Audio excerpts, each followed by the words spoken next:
कुछ ही दिनों में कर्नाटक में चुनाव होगा और आपको सरकार बनानी है। ಕೆಲವೇ ದಿನಗಳಲ್ಲಿ ಕರ್ನಾಟಕದಲ್ಲಿ ಚುನಾವಣೆಗಳು ನಡೀತಾ ಇದೆ. ಒಂದು ಹೊಸ ಸರ್ಕಾರ ಬರುವ ಒಂದು ನಿರೀಕ್ಷೆಯಲ್ಲಿ ನಾವೆಲ್ಲರೂ ಇದ್ದೀವಿ. 3 साल पहले आपने सरकार चुनी और बीजेपी ने उस सरकार को चोरी किया. 5 ವರ್ಷ ಹಿಂದೆಗಳೇ ನೀವೊಂದು ಸರ್ಕಾರವನ್ನ ಚುನಾಯಿಸಿದ್ರಿ. ಆದರೆ ಬಿಜೆಪಿಯವರು ಆ ಸರ್ಕಾರನ ನಿಮ್ಮಿಂದ ಕದ್ಕೊಂಡು ಹೋಗಿದ್ದಾರೆ. पैसे देकर एमएलएज को खरीद कर बीजेपी ने यहां अपनी सरकार बनाई है. ದುಡ್ಡಿನ ಆಮಿಷವನ್ನು ಕೊಟ್ಟು ಎಂಎಲ್ಎಗಳನ್ನ ಖರೀದಿ ಮಾಡಿಕೊಂಡು ಇವತ್ತು ಅವರು ಸರ್ಕಾರವನ್ನ ರಚನೆ ಮಾಡಿದ್ದಾರೆ.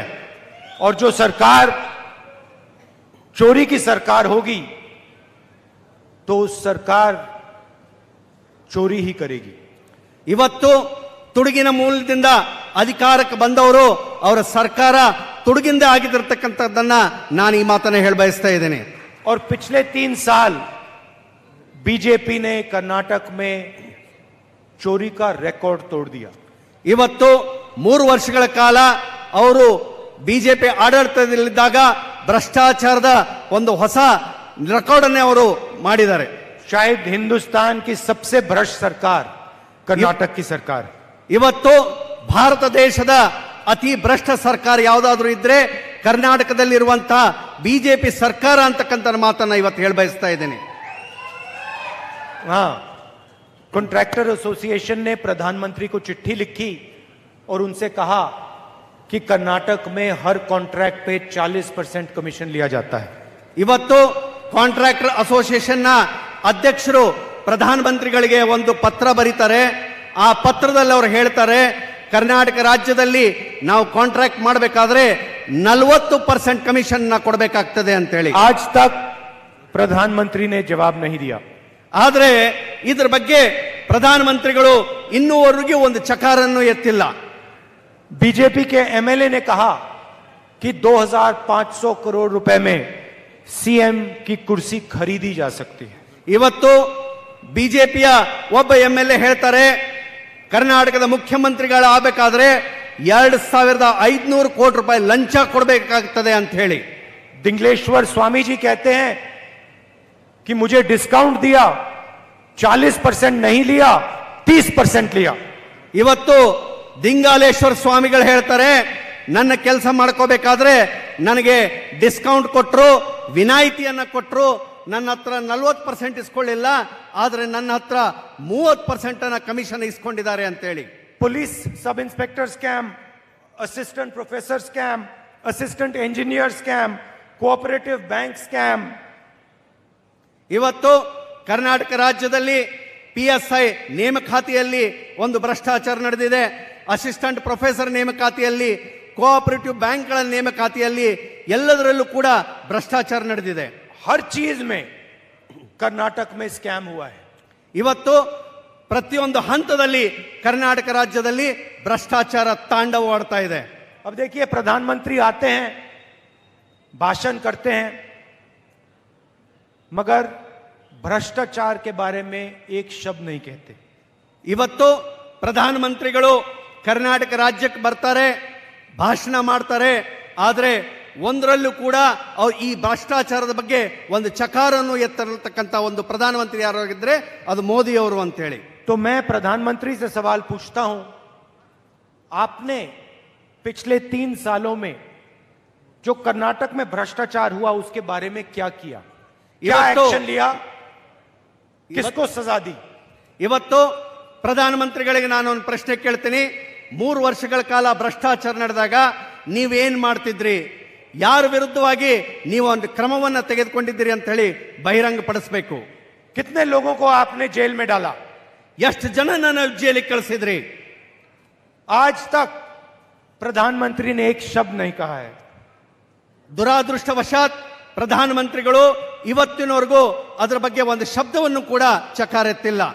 आते हैं और बहाने दे जाते हैं. ಇಲ್ಲಿ ಬರ್ತಾರೆ, ಯಾವುದಾದ್ರೂ ಒಂದು ನೆಪ ಹೇಳಿ ವಾಪಸ್ ಡೆಲ್ಲಿಗೆ ಹೋಗ್ತಾರೆ. तो प्रधानमंत्री जी, कर्नाटक के युवाओं को आप बताइए, आपने कर्नाटक में भ्रष्टाचार के खिलाफ क्या किया? ಪ್ರಧಾನಮಂತ್ರಿಗಳೇ, ನೀವು ಕರ್ನಾಟಕ ಯುವ ಜನತೆಗೆ ತಾವು ಹೇಳಬೇಕು, ಭ್ರಷ್ಟಾಚಾರ ವಿರುದ್ಧ ತಾವೇನ್ ಕ್ರಮವನ್ನು ತೆಗೆದುಕೊಂಡಿದ್ದೀರಿ ಅಂತ ಹೇಳಿ. महंगाई की बात करते हैं.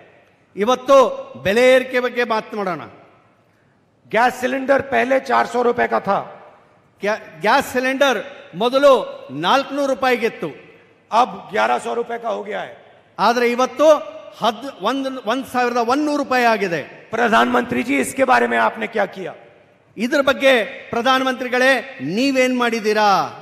पेट्रोल 60 रुपए का होता था, 100 रुपए का हो गया, इसके बारे में आपने क्या किया? ಇವತ್ತು ಪೆಟ್ರೋಲ್ 60 ರೂಪಾಯಿಗಿತ್ತು, ಇವತ್ತು 100 ರೂಪಾಯಿನ ಗಡಿಯನ್ನ ದಾಟಿದೆ. ಅದ್ರ ಬಗ್ಗೆ ನೀವೇನ್ ಮಾಡಿದ್ದೀರಾ? बेरोजगारी के बारे में आपने क्या किया? ಇವತ್ತು ನಿರುದ್ಯೋಗದ ಬಗ್ಗೆ ನೀವೇನ್ ಮಾಡಿದ್ದೀರಾ? आपने कहा था 2 करोड़ युवाओं को हर साल रोजगार दोगे. कर्नाटक में बेरोजगारी फैली है, आपने इसके बारे में क्या किया? ಪ್ರಧಾನಮಂತ್ರಿಗಳೇ, ನೀವೊಂದು ವಾಯ್ದೆಯನ್ನ ಮಾಡಿದ್ರಿ, ನೀವು ಪ್ರತಿ ವರ್ಷ 2 ಕೋಟಿ ಜನಕ್ಕೆ ಉದ್ಯೋಗ ಕೊಡ್ತೀರಿ ಅಂತ ಹೇಳಿ. ಇವತ್ತು ಕರ್ನಾಟಕ ರಾಜ್ಯದಲ್ಲಿ ಇಷ್ಟೊಂದು ಜನ ನಿರುದ್ಯೋಗಿ ಆಗಿದ್ದಾರೆ, ಅದ್ರ ಬಗ್ಗೆ ನೀವೇನಾದ್ರೂ ಮಾತಾಡಿದ್ದೀರಾ? जब कर्नाटक में बाढ़ आई तो प्रधानमंत्री जी आपने क्या किया?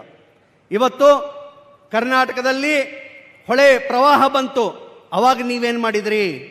और जब कर्नाटक और दूसरी स्टेट्स के बीच में पानी का मसला उठा तो आपने क्या कर्नाटक की मदद की और कैसे की?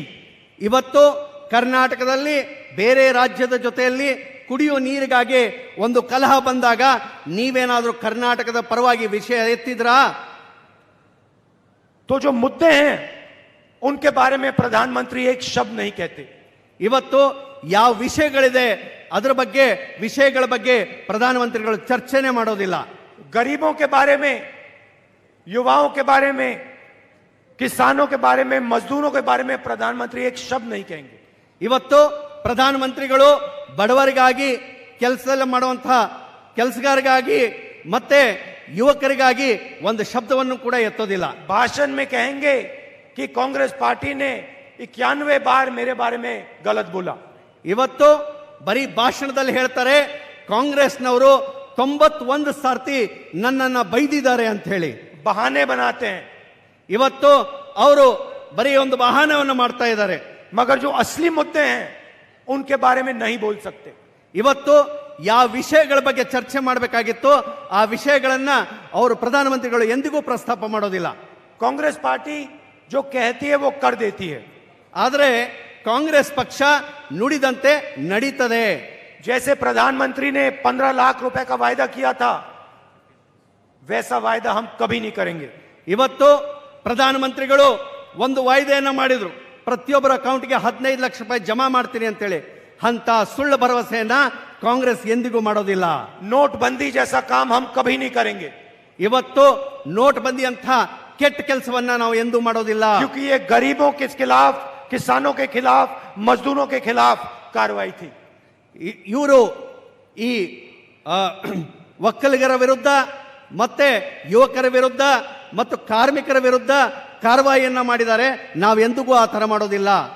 तो सवाल यह है कि जब यहां कांग्रेस पार्टी की सरकार बनेगी तो कांग्रेस पार्टी आपके लिए क्या करने जा रही है?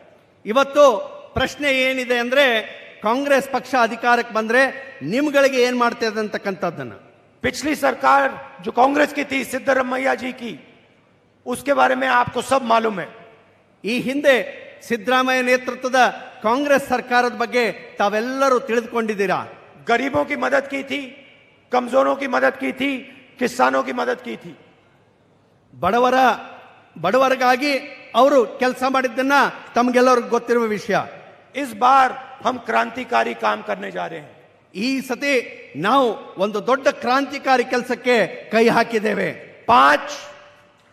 5 वायदे हम पहले दिन पहली कैबिनेट मीटिंग में पूरे करने जा रहे हैं. 5 ವಾಯ್ದೆಗಳು, 5 ಗ್ಯಾರಂಟಿಗಳನ್ನ ನಾವು ಕರ್ನಾಟಕ ಜನತೆಗೆ ಕೊಡ್ತಾ ಇದ್ದೀವಿ. और ये शुरुआत है. ಇದು ಬರೀ ಒಂದು ಶುರುವಾತ್, ಇದು ಮೊದಲೇ ಹೆಜ್ಜೆ. पहले दिन ये 5 काम हो जाएंगे. ನಾವು ಸರ್ಕಾರ ಮಾಡಿದ ಮೇಲೆ ಮೊದಲೇ ದಿನಾನೇ ಈ 5 ಕೆಲಸಗಳನ್ನ ಮಾಡಿ ತೋರಿಸ್ತೇವೆ. बीजेपी ने आपसे 3 साल पैसा छीना है, लूटा है. ಇವತ್ತು ಬಿಜೆಪಿ ಸರ್ಕಾರ ಇದ್ದಾಗ 3 ವರ್ಷಗಳ ಕಾಲ ನಿಮ್ಮನ್ನ ಲೂಟಿ ಹೊಡೆದಿದ್ದಾರೆ. हर चीज में गरीबों से पैसा छीना है. ಪ್ರತಿಯೊಂದು ಹೆಜ್ಜೆಯಲ್ಲಿ ಬಡವರಿಂದ ದುಡ್ಡನ್ನ ಕದ್ದಿದ್ದಾರೆ. इसीलिए हम आपका पैसा आपको वापस देने जा रहे हैं. ಆದ್ರಿಂದ ನಿಮ್ಮ ದುಡ್ಡನ್ನು ಏನ್ ಕದ್ದಿದ್ದಾರೆ ನಿಮಗೆ ವಾಪಸ್ ಕೊಡುವಂತ ಕೆಲಸವನ್ನ ಇವತ್ತು ಮಾಡ್ತಾ ಇದ್ದೀವಿ. हजारों करोड़ रुपए हम कर्नाटक की जनता को और किसानों को वापस देने जा रहे हैं. ಇವತ್ತು ಸಾವಿರಾರು ಕೋಟಿ ಅವರೇನ್ ಲೂಟಿ ಹೊಡೆದಿದ್ದಾರೆ ಅದನ್ನ ವಾಪಸ್ ಆಗಿ ನಿಮ್ಮ ರೈತರಿಗೆ ಅಕೌಂಟ್ಗೆ ನಾವು ಜಮಾ ಮಾಡ್ತೀವಿ. सबसे पहला वायदा गृह लक्ष्मी. ಮೊದಲೇ ಸ್ಕೀಮ್ ಯಾವುದಪ್ಪ ಅಂದ್ರೆ ಅದರ ಹೆಸರು ಗೃಹಲಕ್ಷ್ಮಿ. 2000 रुपए हर महीने कर्नाटक की महिलाओं को. ಇವತ್ತು ಪ್ರತಿಯೊಂದು ತಿಂಗಳು ಪ್ರತಿಯೊಬ್ಬ ಮಹಿಳೆ ಅಕೌಂಟ್ಗೆ 2000 ರೂಪಾಯಿಯನ್ನ ನಾವು ಜಮಾ ಮಾಡ್ತೀವಿ. आपके बैंक अकाउंट में हर महीने 2000 रुपए मिलेगा आपको. ಹೆಣ್ಮಕ್ಕಳಿಗೆ ಅವರ ಅಕೌಂಟ್ಗೆ 2000 ರೂಪಾಯಿಯನ್ನ ಪ್ರತಿ ತಿಂಗಳು ಜಮಾ ಮಾಡ್ತೀವಿ. नरेंद्र मोदी जी ने 1100 रुपए का सिलेंडर बनाया. ಇವತ್ತು ನರೇಂದ್ರ ಮೋದಿ ಅವರು 1100 ರೂಪಾಯಿಯ ಗ್ಯಾಸ್ ಸಿಲಿಂಡರ್ ಅನ್ನ ಮಾಡಿದ್ದಾರೆ. महिलाओं को कष्ट हुआ. ಇದು ಹೆಣ್ಮಕ್ಕಳಿಗೆ ವಿಶೇಷವಾಗಿ ತೊಂದರೆ ಆಗಿದೆ. महंगाई से महिलाओं को सबसे ज्यादा चोट पड़ती है. ಇವತ್ತು ಬೆಲೆ ಏರಿಕೆಯಿಂದ ಯಾರಿಗಾದ್ರೂ ಕಷ್ಟ ಆಗಿದ್ರೆ ಮಹಿಳೆಯರಿಗೆ ಬಹಳ ತುಂಬಾ ಕಷ್ಟ ಆಗಿದೆ. इसीलिए 2000 रुपए हर महीने हर महिला को कांग्रेस पार्टी देने जा रही है. ಆದ್ರಿಂದ ನಾವು ಮಹಿಳೆಯರ ಅಕೌಂಟ್ಗೆ 2000 ರೂಪಾಯಿನ ಜಮಾ ಮಾಡ್ತಾ ಇದ್ದೀವಿ. मगर हम वहां नहीं रुके. ಅಷ್ಟಕ್ಕೆ ನಾವು ನಿಂತಿಲ್ಲ. यहां जो महिलाएं आई हैं मैं आपको बताना चाहता हूं. ಇಲ್ಲಿ ಏನ್ ಮಹಿಳೆಯರು ಸೇರ್ಕೊಂಡಿದ್ದಾರೆ ವಿಶೇಷವಾಗಿ ನಿಮಗೊಂದು ಮಾತು ಹೇಳ್ತೀನಿ. हमारा एक और स्कीम होगा जिसका नाम सखी है.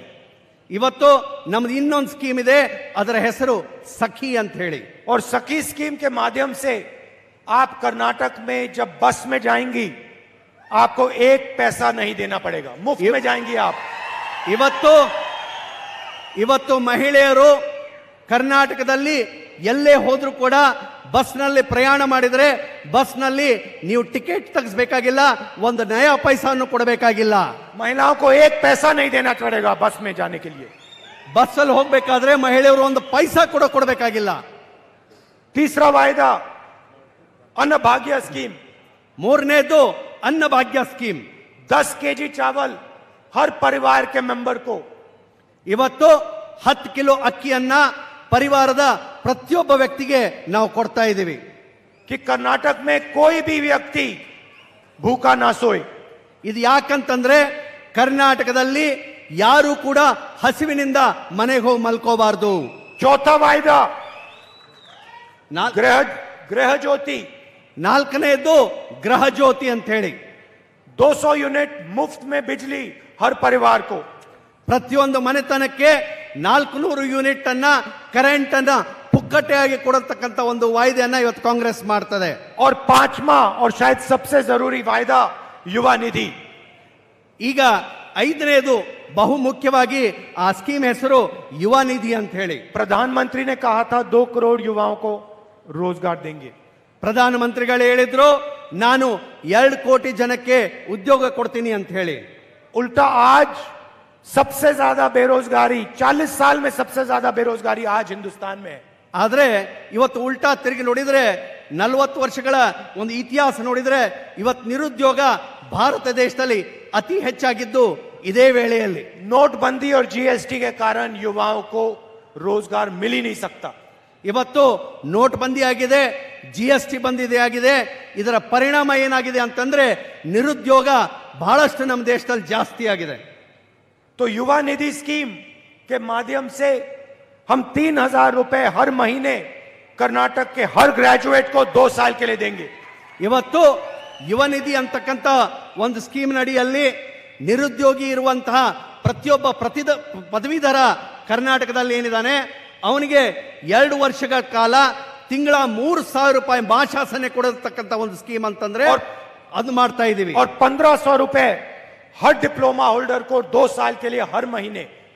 ಇವತ್ತು ಅಷ್ಟೇ ಅಲ್ಲ, ನೀವು ಡಿಪ್ಲೊಮಾ ಮಾಡಿದ್ದಿದ್ರೆ ನಿರುದ್ಯೋಗಿಯಾಗಿದ್ರೆ ನಿಮ್ಮ ಅಕೌಂಟ್ಗೆ 1,500 ರೂಪಾಯಿಗಳನ್ನ ಪ್ರತಿ ತಿಂಗಳು ಕೊಡುವಂತ ಒಂದು ಸ್ಕೀಮ್ ಅನ್ನ ಮಾಡ್ತಾ ಇದ್ದೀವಿ. मगर हम वहां नहीं रुकेंगे. 2.5 लाख सरकारी रोजगार खाली पड़े हैं. ಇವತ್ತು 2.5 ಲಕ್ಷ ಸರ್ಕಾರಿ ಹುದ್ದೆಗಳು ಖಾಲಿ ಬಿದ್ದಿದೆ. उन वैकेंसीज को हम कर्नाटक के युवाओं के लिए भरेंगे. ಇವತ್ತು ಯುವಕರಿಗಾಗಿ ಆ 2.5 ಲಕ್ಷಗಳ ಹುದ್ದೆಗಳೇನು ಖಾಲಿ ಬಿದ್ದಿದ್ದಲ್ಲ ಅದನ್ನು ಕೂಡ ನಾವು ಭರ್ತಿ ಮಾಡ್ತೇವೆ. और हमारी कोशिश होगी कि 5 साल में हम 10 लाख युवाओं को रोजगार दिलवाएं. ಇವತ್ತು ನಾವು 5 ವರ್ಷದಲ್ಲಿ 10 ಲಕ್ಷ ಯುವಕರಿಗೆ ಉದ್ಯೋಗವನ್ನು ಕೊಡುವಂತ ಒಂದು ಗುರಿಯನ್ನ ಇಟ್ಕೊಂಡಿದ್ದೇವೆ. किसान कर्नाटक की रीढ़ की हड्डी हैं. ಇವತ್ತು ರೈತರು ಕರ್ನಾಟಕದ ಬೆನ್ನೆಲುಬಾಗಿದ್ದಾರೆ. 1.5 लाख करोड़ रुपए हम उनके हित के लिए 5 साल में देंगे. ಇವತ್ತು 1.5 ಲಕ್ಷ ಕೋಟಿ ರೂಪಾಯಿಯನ್ನ ನಾವು ರೈತರಿಗಾಗಿ ಸೀಮಿತವಾಗಿ ಇಡ್ತೇವೆ ಅಂತಕ್ಕಂಥ ಮಾತನ್ನು ಕೂಡ ಇವತ್ತು ಹೇಳ್ತಾ ಇದ್ದೀನಿ. और जो मिल्क दूध की सब्सिडी है उसको हम 5 रुपए से 7 रुपए की बढ़ाएंगे. ಇವತ್ತು ಹಾಲಿನ ಮೇಲೆ ಸಬ್ಸಿಡಿ 5 ರೂಪಾಯಿ ಕೊಡ್ತಾ ಇದ್ದೀರಾ, ಅದನ್ನ ನಾವು 7 ರೂಪಾಯಿಗೆ ಹೆಚ್ಚಿಸುತ್ತೇವೆ. तो देखिए, हमने आपको बताया हम क्या करने जा रहे हैं. ಇವತ್ತು ನಾನು ನಿಮ್ಮ ಮುಂದೆ ನಾವೇನ್ ಮಾಡ್ತೀವಿ ಅನ್ನೋದನ್ನ ನಿಮ್ಗೆಲ್ಲರಿಗೂ ಹೇಳಿದ್ದೀನಿ. हमने 5 चीजें कही और वो हमारी शुरुआत है. ಇವತ್ತು 5 ಸ್ಕೀಮ್ಗಳನ್ನ ಕೊಟ್ಟಿದ್ದೀವಿ, ಆದ್ರೆ ಇದು ಬರೀ ಮೊದಲನೇ ಹೆಜ್ಜೆ. पिछले 3 सालों में बीजेपी ने आपसे चोरी की. ಇವತ್ತು 5 ವರ್ಷಗಳ ಕಾಲ, ಈ 3 ವರ್ಷಗಳ ಕಾಲ ಬಿಜೆಪಿ ಸರ್ಕಾರ ನಿಮ್ಮನ್ನ ಲೂಟಿ ಹೊಡೆದಿದೆ. प्रधानमंत्री ने आज तक अपने किसी भाषण में कर्नाटक को यह नहीं कहा कि अगले 5 साल में वो क्या करने जा रहे हैं. ಒಂದು ದುರಾದೃಷ್ಟಕರ ಸಂಗತಿ ಏನಂತಂದ್ರೆ, ಪ್ರಧಾನಮಂತ್ರಿಗಳು ಇಲ್ಲಿ ಕರ್ನಾಟಕಕ್ಕೆ ಬಂದಾಗ ಯಾವಾಗಲೂ ಕೂಡ ನಾವು ಮುಂದೆ 5 ವರ್ಷಗಳ ಕಾಲ ನಿಮಗೇನ್ ಮಾಡ್ತೀವಿ ಅಂತಕ್ಕಂಥದ್ದನ್ನ ವಿಷಯನ ಎಂದೂ ಪ್ರಸ್ತಾಪ ಮಾಡಿಲ್ಲ. वोट मांगने से पहले प्रधानमंत्री को पहले पिछले 3 सालों के बारे में समझाना चाहिए. ಇವತ್ತು ಅವರು ವೋಟ್ ಕೇಳಕ್ ಬಂದಾಗ ಮೊದಲು ಅವರು ಈ ಹಿಂದೆ ಬಿಜೆಪಿ ಸರ್ಕಾರ 3 ವರ್ಷಗಳ ಕಾಲ ಕೆಲಸ ಏನ್ ಮಾಡಿದೆ ಅಂತಕ್ಕಂಥ ಮಾತನ್ನ ಹೇಳಬೇಕು ಅಂತೇಳಿ ಅವರಲ್ಲಿ ವಿನಂತಿ ಮಾಡ್ಕೊಳ್ತೇನೆ. 40% सरकार के बारे में समझाना चाहिए. ಇವತ್ತು 40% ಸರ್ಕಾರದ ಬಗ್ಗೆ ಅವರು ಏನಾದರೂ ಮಾತಾಡಬೇಕಾಗಿದೆ. और उसको समझाने के बाद प्रधानमंत्री को यह बताना चाहिए कि अगले 5 साल में वो क्या करने जा रहे हैं. ಇವತ್ತು 40% ಸರ್ಕಾರ ಏನಿದೆ ಅದರ ವಿಷಯನ ಪ್ರಸ್ತಾಪ ಮಾಡಿ ಮುಂದೆ 5 ವರ್ಷಗಳ ಕಾಲ ಅವ್ರು ಏನ್ ಕೆಲಸ ಮಾಡ್ತಾರೆ ಅನ್ನೋದನ್ನ ಹೇಳಬೇಕು ಅಂತ ಹೇಳಿ ಪ್ರಧಾನಮಂತ್ರಿಗೆ ನಾನು ಕೇಳ್ಕೊಳ್ತೇನೆ. उसके बजाय प्रधानमंत्री बहाने बनाते हैं. ಅದರ ಬದಲು ಈ ಪ್ರಧಾನಮಂತ್ರಿಗಳು ಅಸಮಂಜಸ ವಿಷಯಗಳನ್ನ ಪ್ರಸ್ತಾಪ ಮಾಡ್ತಾರೆ. आतंकवाद की बात करते हैं. ಆತಂಕವಾದಿಗಳ ಬಗ್ಗೆ ಮಾತಾಡ್ತಾರೆ. उनसे बेहतर मैं आतंकवाद को समझता हूं. ಅವ್ರಕ್ಕಿಂತ ಹೆಚ್ಚು ಆತಂಕವಾದಿಗಳನ್ನ ನಾನು ಅರ್ಥಕೊಂಡಿದ್ದೀನಿ. मेरे परिवार में आतंकवादियों ने लोगों को मारा है. मेरी दादी को मारा, मेरे पिता को मारा. ಇವತ್ತು ನನ್ನ ಪರಿವಾರದಲ್ಲಿ, ನನ್ನ ಕುಟುಂಬದಲ್ಲಿ ನಾನು ಈ ಆತಂಕವಾದಿಗಳಿಂದ ಹತ್ಯೆಗೀಡಾದ ನಮ್ಮ ಅಜ್ಜಿಯನ್ನು ನೋಡಿದ್ದೀನಿ, ನಮ್ಮ ತಂದೆಯವರನ್ನು ಕೂಡ ನಾನು ನೋಡಿದ್ದೀನಿ. और प्रधानमंत्री से बहुत बेहतर आतंकवाद क्या होता है, आतंकवाद क्या करता है, उसको मैं समझता हूं. ಆದ್ರಿಂದ ಇವತ್ತು ಆತಂಕವಾದ ಏನು ಅನ್ನೋದನ್ನ ಪ್ರಧಾನಮಂತ್ರಿಗಿಂತ ಹೆಚ್ಚು ನನಗೆ ಗೊತ್ತಿದೆ. अंत में यहां पे आप सतीश जी को जिताइए. ಅಂತ್ಯದಲ್ಲಿ ಹೇಳೋದಾದ್ರೆ ನೀವು ಈ ಮತಕ್ಷೇತ್ರದಲ್ಲಿ ಸತೀಶ್ ಅವರನ್ನ ಆರಿಸ್ತರಬೇಕು. जमीनी नेता है, जमीनी नेता है, दिल से आपके लिए काम करता है. ಇವತ್ತು ನೆಲದ ಮೇಲೆ ನಿಂತ್ಕೊಂಡು ನಿಮ್ಮೆಲ್ಲರ ಆಶೋತ್ತರಗಳಿಗೆ ಸ್ಪಂದನೆ ಮಾಡುವಂತಹ ಒಬ್ಬ ವ್ಯಕ್ತಿ ಅವರಿದ್ದಾರೆ. और गहरा रिश्ता रखता है जनता के साथ, गरीबों के साथ. ಅವರು ವಿಶೇಷವಾಗಿ ಬಡವರ ಜೊತೆಯಲ್ಲಿ ಬಹಳ ನಿಕಟವಾದ ಸಂಬಂಧವನ್ನು ಬೆಳೆಸಿಕೊಂಡಿದ್ದಾರೆ. कांग्रेस पार्टी को भारी बहुमत से पूरे डिस्ट्रिक्ट में जिताइए. ಇವತ್ತು ಕಾಂಗ್ರೆಸ್ ಪಕ್ಷವನ್ನ ಈ ಜಿಲ್ಲೆಯಲ್ಲಿ ದೊಡ್ಡ ಬಹುಮತದಿಂದ ಗೆಲ್ಲಿಸುವಂತ ಜವಾಬ್ದಾರಿ ನಿಮ್ಮ ಮೇಲಿದೆ. और आखिरी बात, बीजेपी को 40 नंबर अच्छा लगता है. ಕೊನೆಯದಾಗಿ ನಾನು ಹೇಳೋದಾದ್ರೆ ಬಿಜೆಪಿ ಅವರಿಗೆ 40ರ ಅಂಕಿ ಬಹಳ ಇಷ್ಟ ಇದೆ. पिछले 3 साल इन्होंने आपको 40%, 40%, 40%, हर रोज सुनाया। ಯಾಕಂತಂದ್ರೆ ಈ 3 ವರ್ಷಗಳ ಕಾಲದಲ್ಲಿ ಬಿಜೆಪಿಯವರು ನಿಮಗೆ 40% 40% ಅಂತೇಳಿ ಬಾಯ್ಪಾಟ್ ಮಾಡಿಸ್ಬಿಟ್ಟಿದ್ದಾರೆ। चुनाव में आप भी इनको 40% याद दिलाना। ಆದ್ರಿಂದ ಈ ಚುನಾವಣೆ ಒಳಗ ನೀವು ಅವರಿಗೆ ಕೇವಲ 40 ಸೀಟ್ಗಳನ್ನು ಮಾತ್ರ ಕೊಡಬೇಕು ಅಂತ ಹೇಳಿ 40 सीटें जिता देना। ಅವರಿಗೆ ಕೇವಲ 40 ಸೀಟ್ಗಳನ್ನು ಮಾತ್ರ ಆರಿಸಿಕೊಡಬೇಕು। इसका एक और कारण है, कांग्रेस को कम से कम 150 सीटों से जिताना है। ಯಾಕಂತಂದ್ರೆ ಇದಕ್ಕೆ ಇನ್ನೊಂದು ಕಾರಣ ಅಂದ್ರೆ ನೀವು ಕಾಂಗ್ರೆಸ್ ಪಕ್ಷವನ್ನ ಕಮ್ಮಿ 150 ಸೀಟ್ಗಳಲ್ಲಿ ನೀವು ಜಯ ಕೊಡಬೇಕಾಗಿದೆ। क्योंकि अगर 150 सीट नहीं आई तो फिर से ये बीजेपी के लोग चोरी करने की कोशिश करेंगे। ಇವತ್ತು 150 ಸೀಟ್ಗಳನ್ನ ನೀವು ಆರಿಸ್ತರದೆ ಹೋದ್ರೆ ಪುನಃ ಚುನಾವಣೆ ಆದ್ಮೇಲೆ ಬಿಜೆಪಿ ಅವರು ಆ ಎಂಎಲ್ಎಗಳನ್ನ ಕದ್ಕೊಂಡು ಸರ್ಕಾರ ನಿಮ್ಮ ಕಡೆಯಿಂದ ಕದ್ಕೊಳ್ಳುವಂತ ಒಂದು ಪ್ರಯತ್ನ ಮಾಡ್ತದೆ। और जो सरकार चोरी से बनती है वो सरकार चोरी ही करेगी और कुछ नहीं करेगी। ಇವತ್ತು ಯಾವತ್ತು ತುಡುಗು ಮಾಡಿರುವಂತಹ ಒಂದು ಸರ್ಕಾರ ಅಧಿಕಾರಕ್ಕೆ ಬಂದ್ರೆ ಅದು ಮತ್ತೆ ತುಡುಗನ್ನೇ ಮಾಡ್ತದೆ, ಲೂಟಿಯನ್ನೇ ಹೊಡಿತದೆ, ಹೊರತಾಗಿ ಅಭಿವೃದ್ಧಿ ಕಡೆ ಯಾವತ್ತು ಗಮನ ಕೊಡೋದಿಲ್ಲ। कर्नाटक में घूमते वक्त मुझे लग रहा है कि कर्नाटक की जनता ने मन बना लिया है। ಇವತ್ತು ಕರ್ನಾಟಕದಾದ್ಯಂತ ನಾನು ತಿರುಗಾಡಬೇಕಾದ್ರೆ ನನಗನಿಸ್ತಾ ಇದೆ ಕರ್ನಾಟಕದ ಜನ ಒಂದು ತೀರ್ಮಾನ ಮಾಡಿದ್ದಾರೆ। कांग्रेस पार्टी की यहाँ पे लहर है, ಕಾಂಗ್ರೆಸ್ ಪಾರ್ಟಿ ಇಲ್ಲಿ ಗೆಲ್ಲುವುದು ನಿಶ್ಚಿತ। और हम 150 सीट से कम नहीं जीतेंगे। ನಾವು 150ಕ್ಕಿಂತ ಕಡಿಮೆ ಸೀಟ್ಗಳನ್ನು ಗೆಲ್ಲಲಿಕ್ಕೆ ಸಾಧ್ಯನೇ ಇಲ್ಲ। सरकार बनने के बाद मैं आपसे कहना चाहता हूं, ये हम 5 गारंटी आपको पहले दिन करके दिखा देंगे। ನಾನು ಒಂದು ನಿಮಗೆ ಆಶ್ವಾಸನೆ ಕೊಡ್ತೀನಿ, ಸರ್ಕಾರ ಏನಾಗ್ತದೆ ಅದರ ಮೊದಲೇ ದಿನಾನೇ ಆ 5 ಗ್ಯಾರಂಟಿಯನ್ನ ನಾವು ಜಾರಿಗೆ ತರ್ತೀವಿ ಅಂತಕ್ಕಂಥ ಆಶ್ವಾಸನೆ ನಿಮ್ಗೆ ಕೊಡ್ತಾ ಇದ್ದೀನಿ। और फिर ये जो हमारी सरकार बनेगी वो गरीबों की, किसानों की, मजदूरों की, छोटे व्यापारियों की सरकार होगी। ಇವತ್ತು ನಮ್ಮ ಸರ್ಕಾರ ಅಧಿಕಾರಕ್ಕೆ ಬಂದ್ರೆ ಅದು ರೈತರ ಪರವಾಗಿರ್ತದೆ, ಕಾರ್ಮಿಕರ ಪರ ಆಗಿರ್ತದೆ, ಈ ಸಣ್ಣ ಉದ್ಯೋಗಗಳ ಮಾಡುವಂತ ವ್ಯಕ್ತಿಗಳ ಪರ ಆಗಿರ್ತಕ್ಕಂಥ ಮಾತನ್ನ ಇವತ್ತು ಹೇಳ ಬಯಸ್ತಾ ಇದ್ದೀನಿ। अरबपतियों की भ्रष्ट सरकार नहीं होगी। ಇವತ್ತು ದೊಡ್ಡ ದೊಡ್ಡ ಸಾಹುಕಾರ ಮಂದಿಯ ಸರ್ಕಾರ ನಮ್ದಾಗಿರೋದಿಲ್ಲ। आप धूप में आए, मेरी बात सुनने आए, इसके लिए मैं आपको बहुत धन्यवाद करता हूं। ಇಷ್ಟು ಬಿಸಿಲಲ್ಲಿ ಕೂಡ ತಾವೆಲ್ಲರೂ ನನ್ನ ಮಾತನ್ನ ಕೇಳಲಿಕ್ಕೆ ಬಂದಿದ್ದೀರಿ, ನಮಗೆಲ್ಲರಿಗೂ ಕೂಡ ನಾನು ಆಭಾರಿಯಾಗಿದ್ದೀನಿ। नमस्कार, जय हिंद। ನಮಸ್ಕಾರ, ಜೈ ಹಿಂದ್।